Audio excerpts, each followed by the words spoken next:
Hello everyone and welcome back to my YouTube channel. मैं उम्मीद करता हूँ आप सभी लोग अच्छे से होंगे और आपके रोज़े जो लोग रोज़ा रख रहे हैं उनका रमज़ान का महीना बहुत अच्छा चल रहा होगा। और मैं आप सभी से गुजारिश करता हूँ कि मुझे भी अपनी दुआओं में याद रखिएगा। आज हम दो चीज़ों के बारे में बात करेंगे। पहली चीज़, परसों एक नोटिफिकेशन इशू किया JKSSB ने, कुछ नई वैकेंसीज जो है वो इशू की हैं।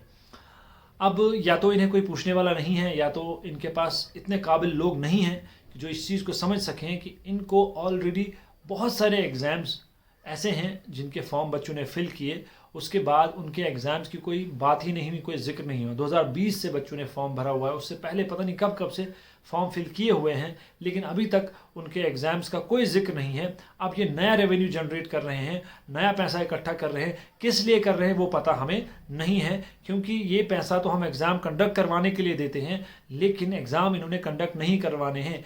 20 में फाइनेंस के आपने फॉर्म भरे जिसमें इंस्पेक्टर था, सब इंस्पेक्टर था, अकाउंट असिस्टेंट तो अभी खैर कोर्ट में है। उसके बाद कितने फॉर्म भरे, पटवारी का, VLW का, स्टॉक असिस्टेंट का, फार्मासिस्ट का, फॉरेस्टर का, वाइल्ड लाइफ गार्ड का, फॉरेस्ट प्रोटेक्शन फोर्स इंस्पेक्टर का, और कितने ही फॉर्म हमने फिल किए, लेकिन उनके एग्ज़ाम का कोई जिक्र नहीं है। अब ये नया एग्ज़ाम आ गया है, ठीक है, यह है फास्ट ट्रैक रिक्रूटमेंट की 1-1 साल, 2-2 साल, 2.5 साल से फॉर्म भर के रखे हुए बच्चों ने और एग्ज़ाम उसका नहीं हो रहा, लेकिन अब नया फॉर्म इन्होंने निकाला है। अब देखो, पोस्ट चाहे 10 हो, 50 हो या 100 हो, बहुत बच्चे फॉर्म भरते हैं। अब जो बेचारा मजदूरी करके, जो बेचारा मेहनत मशक्क़त करके उस 550 रुपये इकट्ठे कर रहा है, वो कहाँ से लाएगा बार बार 550 रुपये, जब आप उसका एग्ज़ाम ही नहीं ले रहे हो, उसके अंदर क्लैरिटी ही नहीं है क्या मैं और पढ़ूँ या छोड़ दूँ या क्या करूँ। फॉर्म भरवाते जाओ और कोई भी एग्ज़ाम मत लो, ये इनकी पॉलिसी है, ठीक है।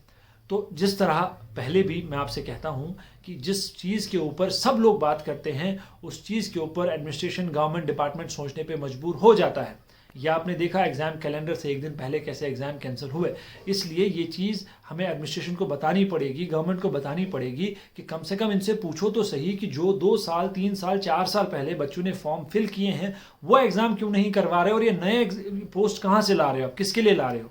तो इसके ऊपर बोलो, लिखो, जहां लिख सकते हो, जहां बोल सकते हो बोलो।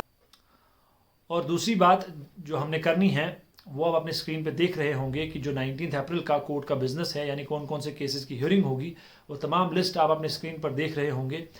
और ये तमाम केसेस जस्टिस वसीम नारगाल साहब सुनेंगे, देखेंगे, जिन्होंने 8 दिसंबर को एक रिमार्केबल जजमेंट दिया।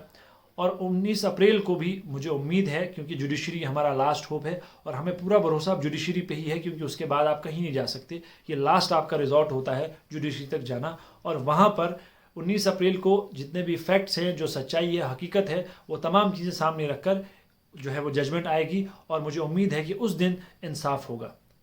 Thank you.